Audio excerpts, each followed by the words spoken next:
Hello student, welcome to my YouTube channel RN. Education foundation.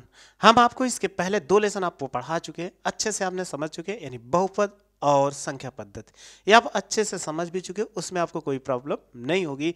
इसके पहले हमने संख्या पद्धति पढ़ा रहे थे, वो मेरी वीडियो को जो पीछे से पढ़ के आ रहे हैं वो बहुत अच्छे होंगे, लेकिन जो नए व्यूवर होंगे तो आप पीछे से वीडियो पढ़ के आइए, आपको अच्छे से समझ में आएगा। आज का जो नया लेसन है वो बहुत ही आसान लेसन है, बस इसको थोड़ा सा समझना पड़ेगा, क्योंकि पिछले क्लास में हम पढ़े भी थे क्लास 8 में, लेकिन आप इतना अच्छे से नहीं पढ़ पाए होंगे क्या चीज़ था थोड़ा सा, तो लेकिन इस क्लास में उससे बहुत अच्छा पढ़ते हैं और समझते हैं। तो देखो इसमें क्या है, हमारा जो लेसन का नाम है निर्देशांक ज्यामिति। निर्देशांक ज्यामिति है, यानी ज्यामिति का मतलब इसमें रेखा उखा दिखेगी, तो ऐसे से हम इसको अच्छे से पढ़ते हैं समझते हैं। तो रेखा के लिए सबसे पहले आपको थोड़ी सी बेसिक जानकारी लेना होगा। जैसे इन पे है एक संख्या रेखा, आपको बताएगी क्लास 8 में आपने पढ़ के आए होंगे संख्या रेखा। तो संख्या रेखा क्या होती है, पहले हम उसको समझ लेते हैं कि संख्या रेखा आप जानते हो, इसमें हमें कोई शंका नहीं होगा कि आप संख्या रेखा नहीं जानते हो।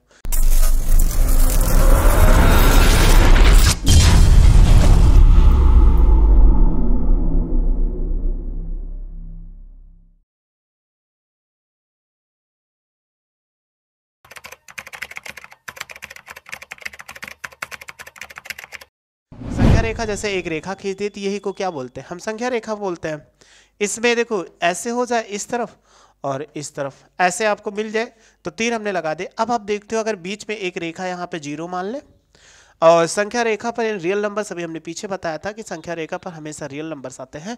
इसमें बहुत सारे नंबर, जैसे हमने इसमें अगर ले लिया इंटीजर्स को, तो ये हो जाएगा 1, यानी +1 होगा, और इस तरफ चलेंगे तो +2 होगा, और +3 और +4 +5 एंड सो वन, ऐसे बढ़ता हुआ चला जाएगा। और निगेटिव अगर लाइट्स लेफ्ट साइड चलते हो तो ये कितना -1 होगा, आप ये पढ़े थे। ये -2 होगा, ये -3 होगा, ये -4 होगा, ये -5 होगा। ऐसे आप संख्या रेखा को पढ़े थे अच्छे से, कोई आपको समस्या नहीं है।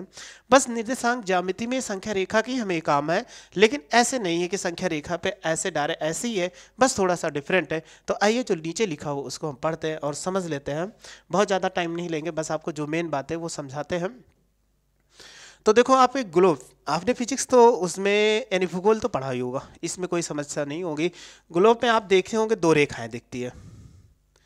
ग्लोब में जैसे आपने ग्लोब देखा होगा, इसमें 2 रेखाएं दिखती है, एक अक्षांश दिखती है, इसको हम क्या बोलते हैं, अक्षांश बोलते हैं। ये क्या हो गया, अक्षांश हो गया। और जो ये सीधी रेखाएं होती इसको क्या बोलते, देशांतर। देशांतर है, ये देशांतर है। तो देशांतर सेम उसी का रूप है। इसमें भी ऐसे होता है कि इस तरफ आपको गिनती लिखी होती है, अक्षांश खींचे गए होते हैं ऐसे, और ऐसे इसमें देशांतर खींचे गए होते हैं। तो ऐसे कुछ दूरी पर सेम वही चीज़ है, बहुत ज़्यादा अंतर नहीं है, बस अक्षांश और देशांतर। तो अक्षांश और देशांतर में क्या होता है, जैसे आप देखे होंगे कहीं एक स्थिति को मान के उसको पूरा क्या करें, जैसे हमने इसमें अक्षांश और देशांतर यहाँ मान लिया।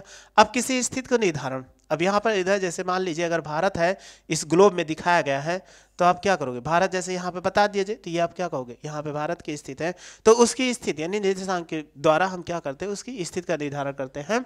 तो सबसे पहले देखो हमें लेसन का नाम है निर्देशांक ज्यामिति। अब निर्देशांक ज्यामिति जो है, निर्देशांक 2 शब्दों से मिलकर बना है। किससे, अगर इसके करोगे तो सबसे पहले क्या निकल के आया, निर्देश, निर्देश, और इसके बाद दूसरा क्या है, अंक है, इसी से तो बना हुआ है। यानी हम जब किसी कोई भी अंक हो या कोई स्थान हो या किसी का घर हो, उसका निर्देशांक यानी निर्देश उसके अंक के द्वारा करते हैं, तो उनका निर्देशांक हो जाएगा। उसकी ज्यामिति, ज्यामिति मतलब रेखाओं के द्वारा अगर हम इस पे दिखा देंगे तभी आप सीख जाओगे निर्देशांक ज्यामिति होती क्या है। तो देखो चलिए हम पढ़ते हैं इसको। वही ये चीज़ लिखा हुआ है, अब यहाँ पे ऐसे लिखा हुआ है, इसको आप पढ़ लीजिएगा बड़े आराम से, कोई दिक्कत इसमें नहीं है। बस वही चीज़ में लिखा हुआ है कि कैसे हम क्या करते हैं, किसी मार्ग 1 मार्ग 2 मार्ग 3 है, किसी स्थिति जैसे एक आ गया, ये ईस्ट होगा, ये वेस्ट होगा, यानी पूर्व और पश्चिम हो गया। पूर्व और पश्चिम में मार्ग 1 ऐसे, मार्ग 2 लिखा हुआ है इसमें, मार्ग 7 यानी मार्ग 3 है, मार्ग 1 हो गया, मार्ग 2 मार्ग 3 मार्ग 4 ऐसे मार्ग 5 ऊपर नीचे बने हुए। तो एक रेखा हो गई, तो आपको ऐसे कहा गया, तो इनके मार्ग अगर कह दिया जाए, कोई बिंदु जो हो वो मार्ग 7 के चौथे बिंदु पर स्थित है। तो देखो चौथा कहाँ, यहाँ पे है, ऐसे कह दिया जाए, यानी P पॉइंट लिखा हुआ है, ऐसे मार्ग 1 पे यहाँ पे लिखा हुआ है, तो यस को हम लिख सकते हैं। ये किसी का, लेकिन ये कह दिया जाए कि एक घर है वो मार्ग 1 पर स्थित है, तो अब मार्ग 1 पर स्थित है तो 5 घर है, 1 2 3 4 5 घर है।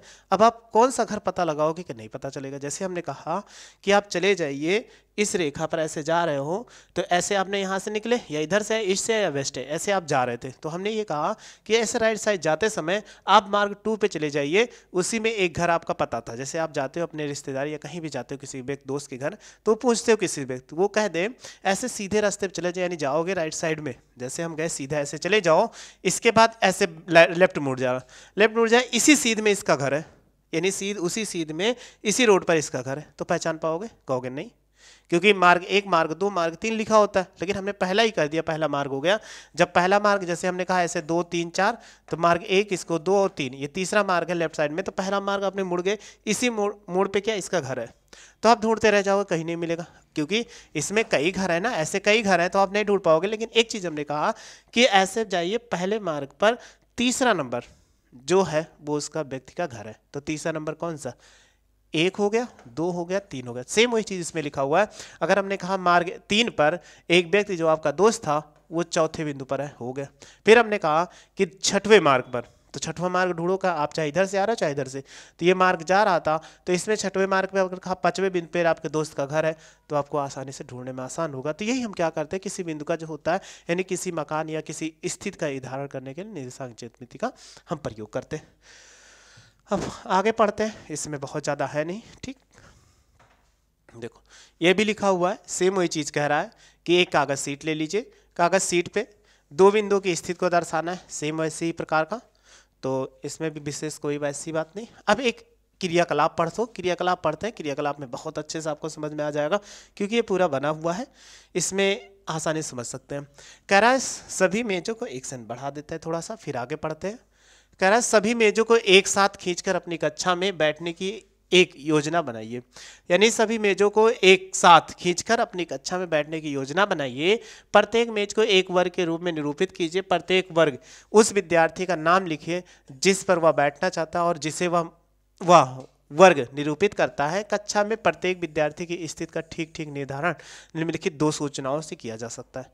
यानी कोई भी आपको चाहिए तो निर्धारण करें 2, कौन कौन सी? एक देखो, सबसे पहले कह रहा है स्तंभ जिसमें वह बैठता है, दूसरा पंक्त जिसमें वह बैठता है। तो स्तंभ किसे कहते हैं?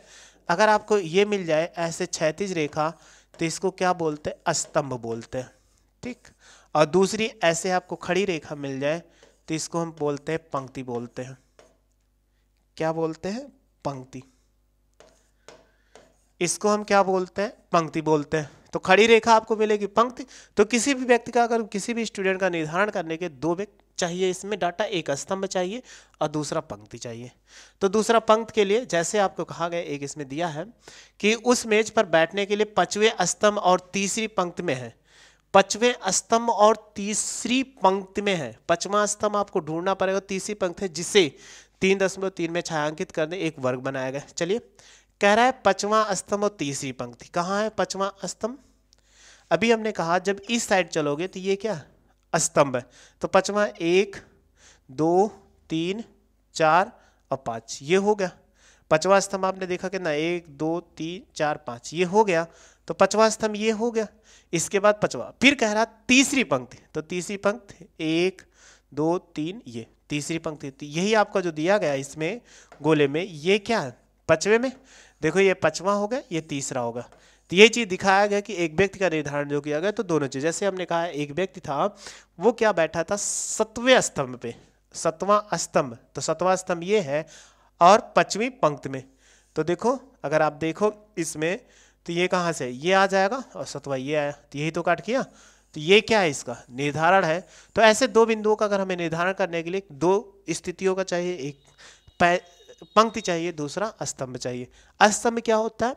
जो ऐसे गिरी हुई लाइनें होती है स्तंभ बोलते हैं, जो खड़ी हुई लाइनें होती है उनको पंक्ति बोलते हैं। ये याद रखना, खड़ी लाइनों को पंक्ति बोलते हैं और गिरी हुई लाइनों को, जैसे इसमें ये सारी गिरी हुई लाइनें हैं, इनको क्या बोलते हैं? स्तंभ बोलते हैं। चलिए फिर आगे बढ़ते हैं, और इसमें नहीं है।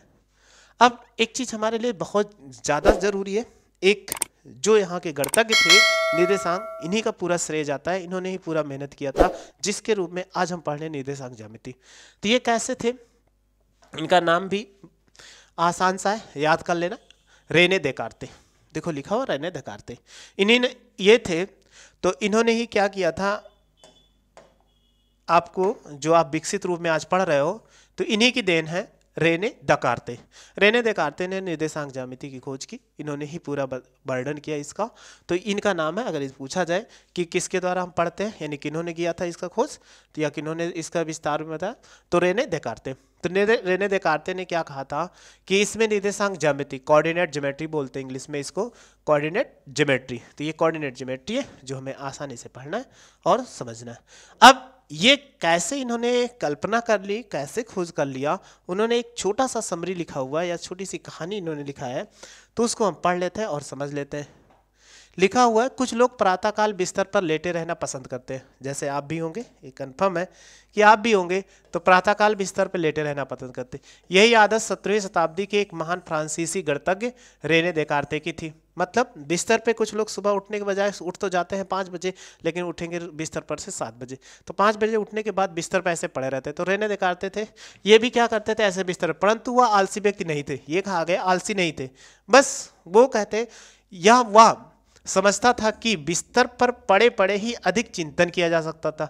यानी वो ये कहते थे कि अगर हम बिस्तर पे कोई काम कर ले चिंतन नहीं कर सकते, लेकिन जब एकांत कहीं पे लेटे हुए हैं तो बिस्तर पर पड़े पड़े एक अच्छा सा चिंतन कर सकते हैं, तो चिंतन कर रहे थे। एक दिन जबकि वह अपने बिस्तर पर लेटे लेटे, यानी बिस्तर पर लेटे ही रहते थे, आराम कर रहे थे, उसने एक तल में एक बिंदु की स्थिति का निर्धारण करने से संबंधित समस्या का हल ढूंढ निकाला। मतलब क्या था, एक तल था, जैसे सपोज कर लीजिए ये एक तल है, इस पे एक बिंदु है, इस बिंदु को इन्होंने क्या किया, इसका हल ढूंढ निकाला। मतलब ऐसे देखे तो मान लीजिए कहीं चींटी, दीवार पे एक चींटी बैठी हो, तो दीवार पे एक चींटी सपोज कर लीजिए ऐसे चींटी बैठी है, इस चींटी को आपने ऐसे देखा, ऐसे चींटी देखा। अब इनके दिमाग में आया कि ये तल पे स्थित है, तो इसको कैसे हम निकालें कि इसकी स्थिति का पता लगाएं, क्योंकि स्थित का ढूंढ निकाला। तो इन्होंने ढूंढ निकाला इसकी, कैसे निकाला कि जैसा कि आप देखे होंगे उसकी विधि अक्षांश और देशांतर की पुरानी विचारधारा की एक विकसित रूप थी। यानी इन्होंने जो बताया उसको अक्षांश और देशांतर के एक विकसित रूप ही इन्होंने बताया। एक तल ही की बिंदु की स्थिति का निर्धारण करने में प्रयुक्त पद्धति को देकार्ते ने सम्मान से कार्तीय पद्धति कहा जाता है। यानी ये क्या किए, अक्षांश और देशांतर की ही, जैसे अभी बताए थे भूगोल में अक्षांश और देशांतर होते हैं, उसी के एक विकसित रूप को इन्होंने इससे समझाने का प्रयत्न किया और अच्छे से प्रस्तुत किया, उसी को कार्तीय पद्धति कहते हैं। अब क्या किया इन्होंने, जैसे अभी आपको बताया, ये क्या बोलते हैं, अक्षांश बोलते हैं, ये क्या अक्षांश है, और ये वाला क्या देशांतर है। अगर ये देशांतर है तो किसी भी स्थिति, जैसे इन्होंने कहा कि अक्षांश, तो ये 5वें अक्षांश और देशांतर कितना, तीसरे, ऐसे हमने कह दिया 5वें, या इसको x मान ले, इसको y मान ले, तो इसका स्थिति का निर्धारण इन्होंने कह दिया अक्षांश और देशांतर को। तो वही अभी हम पढ़ेंगे x एक्सिस y एक्सिस के रूप में। तो पहले चलिए प्रश्नावली को समझते हैं, फिर कैसे इसको सॉल्व करते हैं और उनको देखते हैं। बहुत ज़्यादा कुछ है नहीं। एक व्यक्ति एक अन्य व्यक्ति को आप अपने अध्ययन मेज पर रखे टेबल लैंप की स्थिति किस प्रकार समझाएंगे। ठीक, एक टेबल लैंप है, कह रहा है क्वेश्चन है, एक अन्य व्यक्ति को आप अपने अध्ययन मेज पर रखे टेबल लैंप की स्थिति को किस प्रकार समझाएंगे। तो चलिए इसको समझाते हैं। आप सपोज कर लीजिए एक टेबल लैंप हो, ऐसे आपका एक टेबल लैंप हो। अब अगर ये टेबल लैंप है,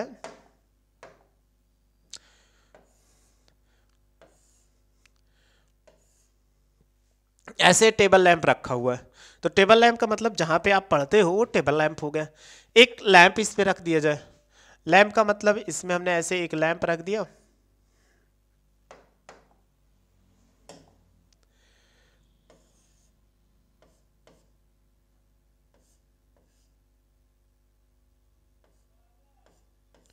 ये सपोज कर लीजिए एक लैंप है रखा हुआ है, इसकी स्थिति को दर्शाना है।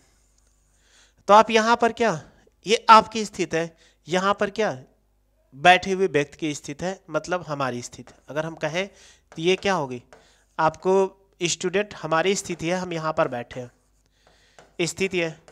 आप ये जानते हो ये कोर है, तो इसको हम क्या बोल सकते हैं, पहली कोर है। ये पहली कोर या भुजा, ठीक है, पहली कोर हो गई। और इसको मान ले दूसरी कोर, दूसरी कोर ये है। आपको बताना है कि ये कैसे स्थित है। तो अगर हमें कहीं से स्थित है यहाँ से, तो अगर देखो पहली कोर से अगर हम इसको मान ले ये है तो x दूरी पर, यानी पहली कोर जो है ये y दूरी पर, और देखो इससे जो है x दूरी पर, यही तो है यहाँ पर। तो हमने एक स्थिति से बताया कि एक व्यक्ति की स्थिति यानी टेबल लैंप की, टेबल लैंप की स्थिति देखो किससे, पहली कोर से, x पहली नहीं सॉरी दूसरी, देखो दूसरी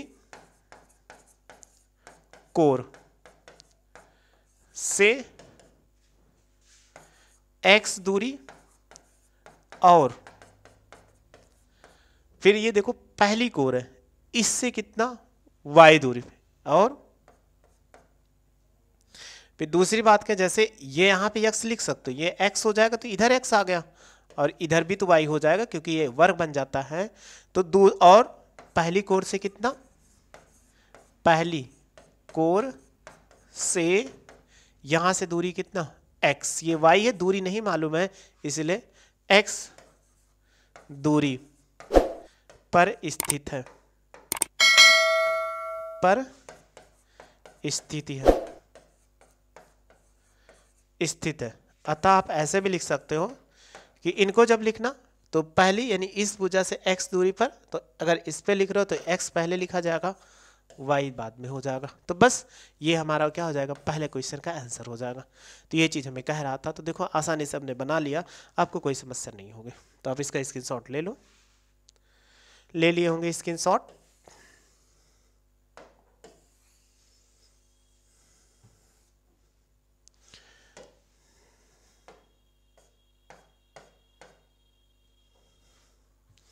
क्वेश्चन नंबर 2 पढ़ते हैं। लिखा हुआ सड़क योजना, यानी एक आपको सड़क योजना बनाना है, वो किस प्रकार बनाना है उसका निर्देश दिया गया है, उसको आपको अंकन करना है। एक नगर में 2 मुख्य सड़कें थी जो नगर के एक केंद्र पर स्थित थी। ये दो सड़कें उत्तर दक्षिण और की दिशा में और पूर्व पश्चिम की दिशा में है। नगर की अन्य सभी सड़कें, कह रहा है इस मुख्य सड़कों के समानांतर परस्पर, कह रहा 200 मीटर की दूरी पर है। प्रत्येक दिशा में लगभग 5 सड़कें हैं। तो 5 सड़कें, 1 सेंटीमीटर बराबर 200 मीटर आपको मान के ग्राफ बनाना है। कह रहा पैमाना लेकर अपनी नोटबुक में नगर का बनाइए और इस सड़कों को एकल रेखाओं के द्वारा निरूपित करिए। चलिए ये तो होगा आधा, अभी आधा और इस साइड है, उसको पढ़ते हैं और समझते हैं। कह रहा है आपके मॉडल में एक दूसरे को काटती, पहले चलो हम बना लेते हैं फिर आगे बाद में बात करते हैं, क्योंकि यहाँ तक चौराहे क्रॉस स्ट्रीट, यानी क्रॉस स्ट्रीट का मतलब चौराहे हो सकते हैं। विशेष क्रॉस स्ट्रीट को 2 सड़कें बनी है, जिसमें एक उत्तर दक्षिण दिशा में और दूसरी पूर्व पश्चिम दिशा में। प्रत्येक क्रॉस स्ट्रीट का निर्देशन इस प्रकार किया गया है। तो ये तो बाद में, पहले हम बना लेते हैं कि क्रॉस स्ट्रीट जो हमें नक्शा बनाना है वो नक्शा बना लेते हैं। तो यहाँ कह रहा 2 सड़कें हैं, एक कैसी जाती है पूर्व पश्चिम में और दूसरी कैसी जाती है उत्तर दक्षिण में। तो हम बना लेते हैं। तो ये पूर्व पश्चिम आप जानते हो, ये हमारी क्या थी, ये पूर्व हो जाएगा। ये कौन सी दिशा है, पूर्व है, और ये कौन सी है, पश्चिम है। और ये आप जानते हो उत्तर है, और ये कौन सी है, दक्षिण है। ये आपको अच्छे से मालूम होगा। अब इसमें कह रहा है कि ये जो स्थिति दी गई है वो प्रत्येक स्थिति, यानी ये क्या करती है, एक मूल बिंदु को प्रदर्शित, मुख्य बिंदु को प्रदर्शित करती है यहाँ पर। ये हो गया। अब ये हमारी क्या मुख्य सड़क है, यानी ये क्या है, एक मुख्य सड़क है, यही हमारी क्या मुख्य सड़क है इसी पर, और ये वाली भी क्या है, मुख्य सड़क है, यानी यही भी क्या है, मुख्य सड़क है। ये दोनों मुख्य, इसके समानांतर 5 सड़कें हैं। चलिए 5 सड़कों को बना लेते हैं ऐसे। एक कलर दूसरा ले लेते हैं ताकि आपको समझ में आ जाए। एक एक सेमी पे एक सड़कें ये हो गई और एक ये हो गई। फिर दूसरी देखो ऐसे एक इधर हो गई, 3 हो गई, 4 हो गई और फिर 5 हो गई। ऐसे आगे ऐसे भी कर सकते हैं, एक सड़क ये हो गई, 2 ये हो गई, 3 ये हो गई, फिर ऐसे इधर भी 1 2। तो चलिए सड़कों का हम अंकन कर देते हैं। जैसे इसको क्या मान लेते हैं, सड़क 1 मान लो, चाहे इसी को अगर मान ले इस स्थिति में, तो सड़क 1 2 3 4 5 कुछ भी ऐसे मान सकते हो। तो ये क्या हो जाएगा, सड़क 1 हो गया, ये 2 हो जाए, और ये 3 हो गया, ये 4 हो गया, ये 5 हो गया। ठीक, फिर ऐसे इस स्थिति के लिए 1 इसको मान ले, 2 मान ले, और ये 3 हो जाए, ये 4 हो जाए, ये 5 हो जाए। तो 5 सड़क हो गई। अब कहा गया इन मुख्य सड़कों पर जैसे कहा गया वैसे हम पढ़ लेते, तो हमारा ये जो चौराहा था ये बन गया। अब का दूसरी सड़क उत्तर दक्षिण दिशा में जाती है और 5वीं सड़क पूर्व पश्चिम दिशा में जाती है क्रॉसिंग स्थिति पर इसके 2 और 5। दूसरी सड़क किस में जाती है, उत्तर दक्षिण दिशा में। तो दूसरी सड़क कौन सी उत्तर दक्षिण दिशा में जा रही, देखो ये हो गई दूसरी सड़क। कहाँ पे, इधर से अगर हम चलते ये यहाँ पे हो जाए, ये स्थिति आपको दर्शाई गई है, यही से हमें मानना दूसरी सड़क जो जा रही है उत्तर दक्षिण। तो ये दूसरी सड़क देखो उत्तर दक्षिण दिशा में जा रही है, और कह रहा 5वीं सड़क जो होगी ये यहाँ पर देखो, अगर 1 2 3 4 5 ऐसे माना तो यही स्थिति हो गई 2 कामा कितना 5, यही तो हमारा हो जाएगा। कि ऐसे हमने मान लिया कि इनकी स्थिति कैसी हो गई 1 2 3 करके, तो ये हो जाएगा इनकी स्थिति। फिर अगला इनका स्थिति कहा गया तो 2 कामा 5, यानी दूसरी सड़क उत्तर और 5वीं सड़क कितना पूर्व और पश्चिम में जा रही थी। अब कहा गया यही स्थिति से कितने क्रॉस स्ट्रीट 4 कामा 3 पर बन सकते हैं, मतलब चौथी सड़क उत्तर दक्षिण दिशा में, चौथी सड़क उत्तर दक्षिण दिशा में, और तीसरी सड़क कहाँ जा रही है यहाँ पे, तो 4 कामा 3 ये बन गया। ऐसा चौथी सड़क कितना उत्तर दक्षिण 1 2 3 4, चौथी सड़क ये हो गया उत्तर दक्षिण दिशा में, और तीसरी सड़क पूर्व पश्चिम में। तो तीसरी सड़क कहाँ, यहाँ है, ये कट कर रहा है, फिर ये हो गया। फिर कह रहा है कितने क्रॉस स्ट्रीट 3 कामा 4 पर बन सकते हैं, तो एक एक बन रहा है 3 कामा 4, मतलब उत्तर दक्षिण दिशा में 3। तो 3 कौन सी है, ये तीसरी सड़क है, तो ये उत्तर दक्षिण दिशा में तीसरी सड़क हो गई, और चौथी सड़क ये जा रही है, तो ये कितना हो गया 3 कामा 4। बस एक एक बिंदु बन रहा है, तो ऐसे हम बना सकते हैं। आप इसका स्क्रीनशॉट ले लीजिए। तो बस आपको समझ में आ गया क्वेश्चन को कैसे सॉल्व करते हैं। बस किसी स्थिति का निर्धारण हम निर्देशांक ज्यामिति के द्वारा करते हैं, तो आपको समझ में आ गया निर्देशांक का कैसे प्रयोग करते हैं। बस मेरे साथ जुड़े रहिए, अच्छे से पढ़ते रहिए, वीडियो आपको अच्छे से मिलते रहे, समझते रहिए। वीडियो अच्छी लगी हो तो लाइक से सब्सक्राइब करो। वीडियो देखें, थैंक यू सो मच।